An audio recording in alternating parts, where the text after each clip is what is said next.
You're listening to the AFTERBUZZ TV network, now the largest new media platform on the web, and your number one source for after-show entertainment. Very good, Keith Johnson.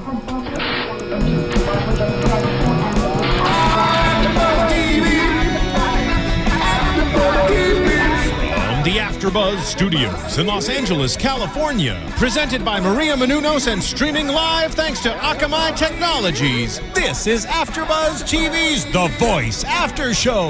We'll break down tonight's episode and get you all the latest news and gossip. And now, another post-game wrap-up show for your favorite TV show. It's AFTERBUZZ TV's The Voice After Show. With over 27 million downloads weekly, this is your home for all your after-show recaps, analysis, and interviews. This is AFTERBUZZ TV. I'm Christian Rosenberg with a very special edition of The Voice AFTERBUZZ. Joining me on the phone right now, a man who, if you called him versatile, it would be an understatement. This guy can perform any style of music you throw in front of him and got all the way to the semifinals this season of The Voice. Cole Vosbury joins us on AFTERBUZZ TV. Cole, how are you? I'm good, Christian. How you doing? I'm doing great. Thanks so much for, taking the time to hang out with us today. I understand that you are actually right now in New York for the first time ever. Is that correct? Yeah, I'm in New York. They flew me out here for the Today Show and a few other interviews. It's my first time in New York, and it's just like Home Alone. It's just like I pictured. As long as you're not hitting people with paint cans, we should be fine. No, we're good. So let me ask, I know they've been, flying you over there. It's been a complete whirlwind, I'm sure, for you over the last 48 hours. Has it really sunk in yet that, that unfortunately you have been eliminated from The Voice? Yeah, I never imagined to make it as far as I did. I never imagined to make it to the semifinals, and I'm just so happy with everything I did, and I'm so, I'm honored and blessed that I made it as far as I did, and I'm so happy. I'm content, with everything. That's awesome. I have to ask you, because I've been thinking this through the entire season. Your blind audition when you sang the Jeffersons theme song. Yeah. Did anybody try to tell you not to do that and how crazy of a gamble that was? There was a few times when I tried to tell myself not to do it. It was my idea. I did it in one of my earlier auditions, because there's a couple auditions before the blind audition. Sure. And I just kind of on a fluke just did it because they said, all right, well, you did it. You did a couple slow songs. Are you going to do something upbeat now? And I was like, yeah, how about the Jefferson? And I don't even know where. I don't know why I said it. I don't know where it came from. And when I left that audition, I was like, man, that was the stupidest thing I've ever done in my life. Why did I do that? I'm definitely not going to be able to voice this season because I just did the Jefferson. And then they sent me an email saying, congratulations, you've been selected for a blind audition. We would like for you to prepare Moving On Up, the Jeffersons theme song. And I was like, for my blind audition? But I was like, okay, and we did, and there were a few times where I was like, man, this is so cool, this is going to be unique, and it's going to be, unlike anything that's ever been done for the blind audition, and then I would go from that to, I'm not doing this, I need a new song, please give me a different song, but eventually, of course, ended up doing it, and it definitely worked out. It was a big gamble, but I knew that it was a risk worth taking. I think if you don't take a risk, what are you doing? No, definitely, and it showed that it paid off because you got to go on to Team CeeLo, and then eventually from there you got to spend most of the season on Team Blake. Let me ask you. I got a chance to talk to last week. I talked to Ray and Austin, and I want to kind of throw you the same question that I asked them. Did you feel, obviously there's natural pressure just being on a show like this to begin with, but did you feel any additional pressure? You think more pressure than people on the other teams because you were on Blake's team, the 3-time defending champion? Oh yeah. especially, you know, not just being on his team, but eventually being the only one left on his team.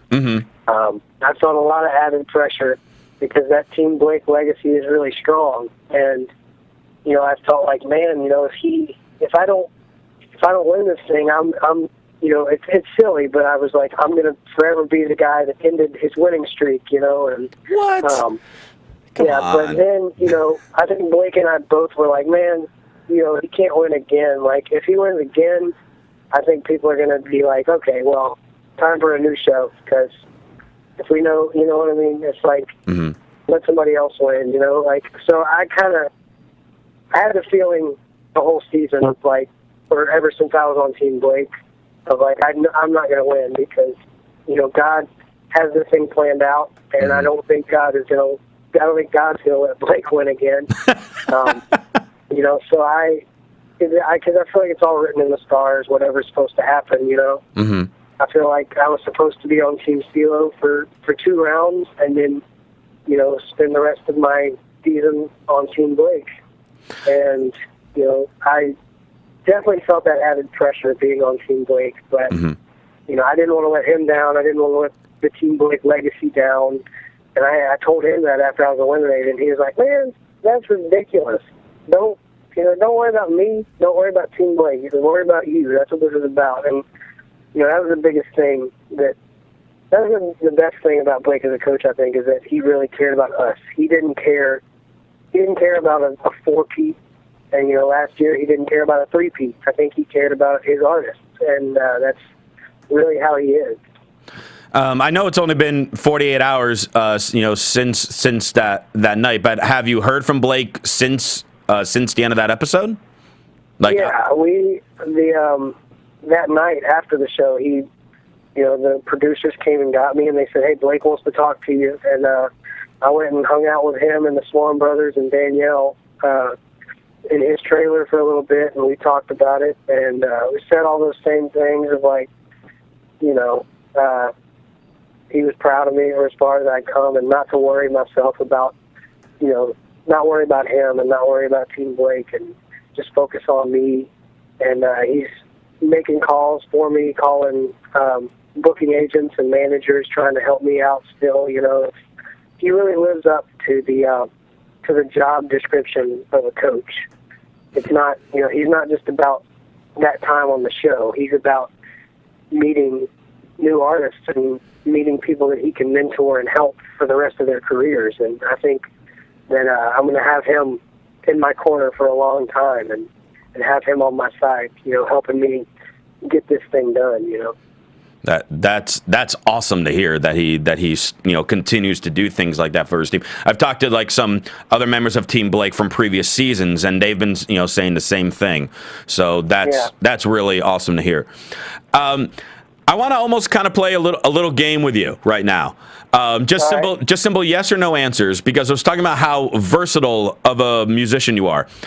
I want to name some random musicians, and I want you to just tell me yes or no if you think that you'd be able to rock out a performance of theirs, like a song of theirs, because some of them I might already have. I know you probably already have done some of them, so who knows? Because we've seen you do country, we've seen you do R&B, we've seen you do rock. I mean, so I'm just curious. I'm just going to throw out some random names here. So you tell me if you think you could do it. Yeah, I mean, let's go. Metallica. Yeah. Eminem. Yes, I do a lot of Eminem. Do you really? Yeah. Oh my God, I need to hear that so badly. Celine Dion. Yeah. Hootie and the Blowfish. Yeah. Kenny G. No. I found one. Yes. I don't play saxophone. Lil Wayne. Yeah. Dude, you just do everything, don't you? Yeah. I love all music, and that, you know, I try to stick to that whenever I perform. I mean, people have been saying, I even got it today, like, hey man, you know, you were one of my favorites. I don't like country, but you were one of my favorites. I'm like, I never said I was country. I just did some country songs. Right. What if you were to take one of your performances from this season and just say that is the type of music that my album is going to be? which one of the performances would it have been? I think Let Her Go or Adorn. Okay. That acoustic type, melodically driven, lyrically driven kind of stuff. Mm-hmm. Yeah. Okay.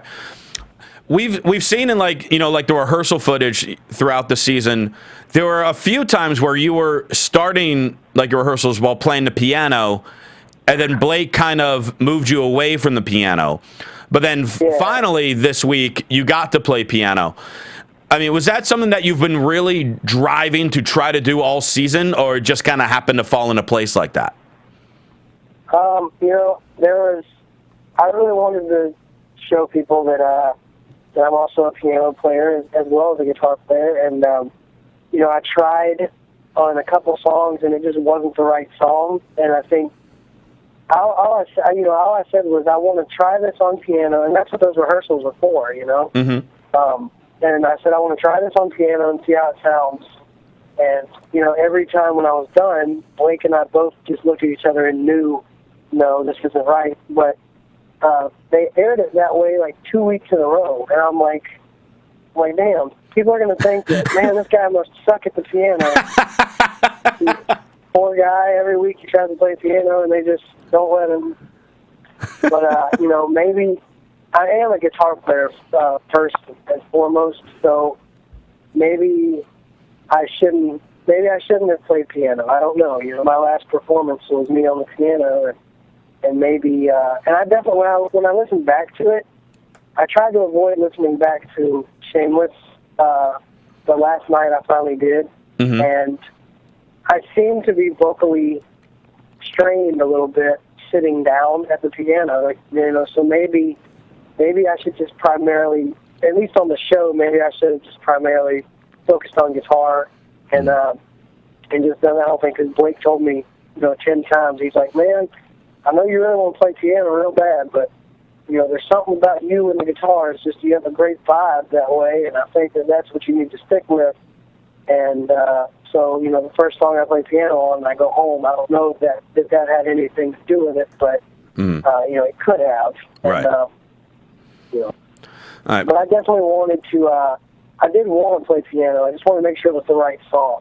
Sure. And Blake and I did agree that this was the right song to do it on, if any. Mm-hmm. So I was happy to finally get to do it. All right. I do have to spend a minute, as I'm sure almost all your interviews have spent time on, to talk about your majestic beard. Because like, your beard is more popular than some previous Voice contestants. Yeah. I mean, like, right. Doesn't your beard have a Twitter page, too? It does. I remember right after my blind audition aired, somebody's like, hey, have you seen this? And it was like Cole's beard. And I was like, okay. A lot of people think it's me. I mean, I have people coming up and they're like, hey, man, it's so nice to meet you. This thing you tweeted earlier was so funny. I'm like, I haven't tweeted today. And they're like, this right here. I'm like, yeah, that's not me. But you need the blue check mark. It's really cool. Yeah, your beard has more Twitter followers than me. I don't know how I can take that. But so let me ask you what. I mean, again, I know it's only been like 48 hours, and I know you're saying Blake's been, trying to call different people for you. But what do you think is going to be the next step for Cole? Like, are you getting ready to go into a studio and start recording an album? Are you just going to relax a little bit? Are you going to grow the beard another foot? I mean, what, what is next for Cole? I would love to be able to relax and then sleep for a few weeks. But the way on this show, if you don't win, especially, you kind of have to really hit the ground running and get the ball rolling, or else they kind of forget about you. Mm-hmm. And I'm really excited about getting to write again, because being focused on cover songs every week, right? You have no time to work on your own music. At least I didn't. So I'm really excited to be able to write again and record. And I really want to get with a booking agent and just hit the road and start playing all over the country instead of just playing in the hometown. and start meeting all the people all the fans that I've gained. Start meeting them face to face, playing shows for them. It's really refreshing. It's kind of sobering, to get off, be voted off the show, because while I've enjoyed, every second of being on the show, it's kind of like being stuck in purgatory. Like you're just in the same motion every week. It's like Tuesday night. Do I get to stay? Oh, I do get to stay. Okay, here's your next song. Get to working on it. And it's like, it's like that every week. And so it's really sobering and refreshing. And it's like a huge weight just kind of lifted, Mm-hmm. And especially knowing that I made it to the semifinals. If I had gone out like top 20 or top 12, I might would have been really upset and really angry. But I'm just really happy with as far as I made it. And just want to, get focused on my own music and try to put an album together. Mm. Can you pick a winner between Jackie, Tassan, and Will for next week? Who do you think is going to take it?